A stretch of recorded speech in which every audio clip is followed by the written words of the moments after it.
यमे, पण तू एवढ्या मोठ्या घरात करतेस तरी काय? आणि हे एवढे मोठे घर तुझे आहे? हो, जो तो मला जवळ घेतो आणि म्हणतो, रमे आता हेच तुझे घर. म्हणजे माझेच घर ना? रमे, गंमतच वाटते आम्हाला. तुला सगळे रमा म्हणून हाक मारतात आणि तू खुशाल होत देतेस. मग ते नावच आहे ना माझे, स्वतःनी ठेवलेले. स्वतः म्हणजे? अरे असं काय करतोस? तुला नाही का सांगितलंय मी मगाशी? स्वतः म्हणजे स्वतः. अरे महादेव गोविंद रानडे, सदर आमीन, फर्स्ट क्लास, सब जज. लग्न झाले आहे ना माझे त्यांच्याशी. पण यमे, तू यमे वाटतच नाहीयेस. तू रमा पण आहेस आणि यमू सुद्धा आहेस. असे कसे? अरे तू लहानच अजून. तू मोठा झालास ना की कळेल तुला. पण मग आता तुझ्याशी खेळायला कोण आहेत की आबा बाबा? ते राक्षस. राक्षस? हो, मग काय, आम्हाला तुमच्या खोलीत सोडतच नव्हते. राम रक्षा म्हणायला लावली. मी म्हणालो अण्णांना नाव सांगतो, लगेच पळाले. असे झाले होय? अरे आपण कशा एकमेकांच्या खोड्या काढायचो तसेच ते पण काढतात. आणि तुला माहितीये का, बाबाला ना खोड्या काढल्याशिवाय गप्प बसवतच नाही.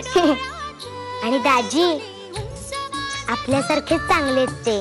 पण तू बाबाला मिशा काढल्या होत्यास याच्यावर माझा विश्वासच बसत नाहीये. हो, वहिनीने मला मिशा काढल्या होत्या आणि मी तिचे नाव ताई काकूला सांगून दादाच्या अभ्यासिकेत कोंडून ठेवले होते. हो. आम्ही यमूसाठी पेरू आणले होते. घ्या घ्या, तुम्हाला पण घ्या. यमीसाठी? हा हा, म्हणजे रमेसाठी. चला चला, आपण खांबोळ्या खेळूया. हो हो चालेल. चला चला चला चला चला. मग गावी तिकडे काय करता आपण? पागांची देखरेख करतो. आमच्या काही पिढीजात पागा आहेत हे आपणास ठाऊक असेलच. होय, अण्णासाहेब त्याविषयी बोलले होते. त्याच वेळी एक विचार आला होता मनात, परंतु आज प्रत्यक्ष भेट झाल्यानंतर बोलावासा वाटतो. बोला. आपल्या पागांची देखरेख करण्यासाठी आपले चुलते आहेत, वडील आहेत, आपण शिकलेले आहात, तेव्हा येथे शहरात येऊन एखादी नोकरी नोकरी म्हणजे फिरंग्यांची चाकरीच ना?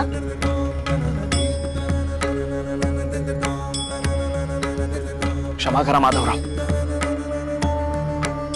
पण आम्हास ते प्राण गेला तरी जमायचे नाही.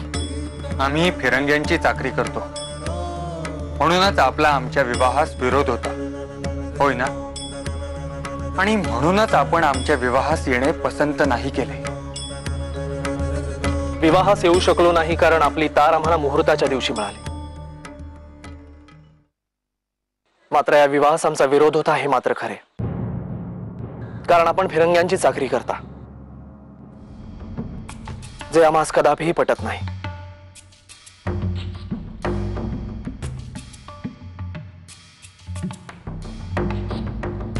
आणि दुसरी गोष्ट म्हणजे आपण विधवा विवाहाचे पुरस्कर्ते आहात. आपण स्वतः पुढाकार घेऊन असे काही विवाह लावून दिले आहेत असे आम्ही ऐकले आहे. त्यामुळे मनी आपणाबद्दल आदर होता. पण आपण आज स्वतःला जेव्हा आदर्श निर्माण करून द्यायची संधी मिळाली तेव्हा मात्र आपण कच खाल्लीत आणि आमच्या मनीचा आदर वितळला. हा बिजोड विवाह केला आणि टीकेचे मोहोळ उठले. वारंवार त्याचे स्पष्टीकरण देऊन मन उदास झाले आहे. तेव्हा हा विषय नको.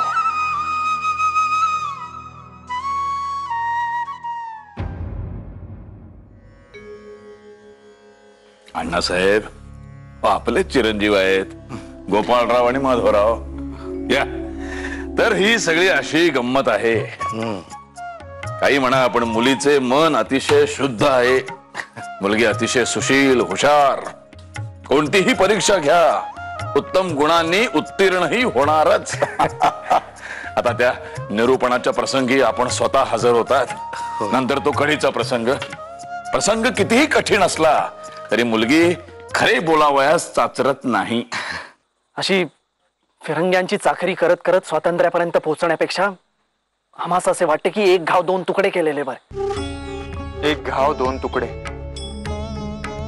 म्हणजे मोडण्याची तोडण्याची विध्वंसाची भाषा आणि तडजोड म्हणजे जोडण्याची बांधण्याची मोडलेले सांधण्याची भाषा.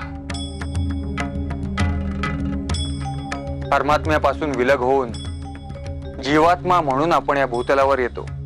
ती केवढी मोठी तडजोड आहे. जन्माच्या अगदी सुरुवातीपासूनच तडजोड सुरू होते. गोपाळराव तडजोड ही अपरिहार्य आहे परंतु सार्थ तडजोडीने कार्याचे सार्थकही करता येते.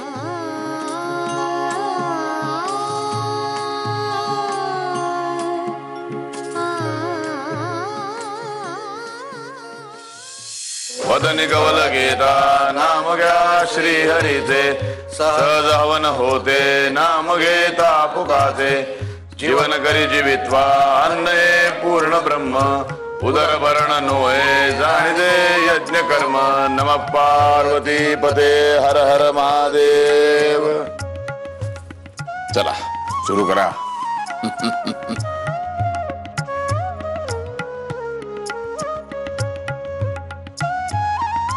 वीणबाई तुम्ही विश्रांती घ्यावयास हवी.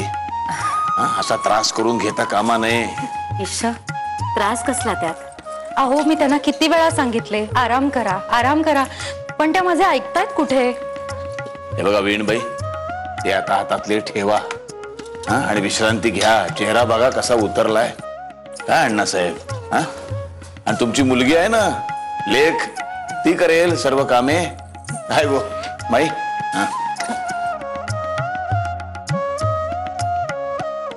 या नाही चला.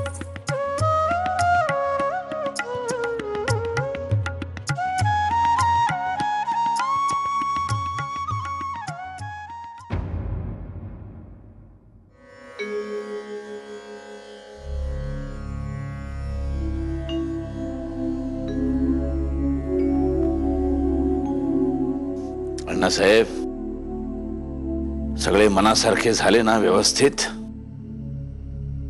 होय. मुलीची आणि आईची भेटही झाली. हो. तरी सुद्धा असा चेहरा उदास का?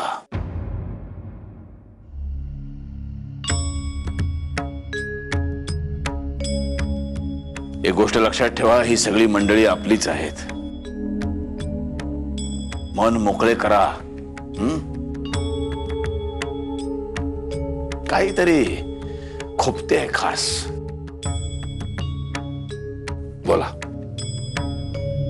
आमच्या हातून तर काही कसूर घडली नाही ना? अहो नाही तसे काही नाही. आपल्याविषयी आमच्या मनात आदरच होता आणि आता तर तो द्विगुणितच झालाय. हे सर्व आमच्या यमुनेसाठी उजवेच आहे. परंतु एका गोष्टीची जीवास हुरहुर लागली आहे. ती कोणती? आम्ही असे ऐकले आहे की जावई बापू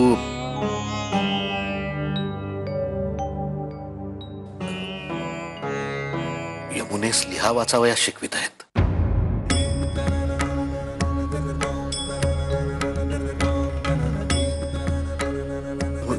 नाही, गैरसमज नसावा. मुलीने कोणतीही चहाडी केलेली नाही. तिचा रोजचा दिनक्रम ऐकता ऐकता तिच्या आईच्या कानावर असे आले.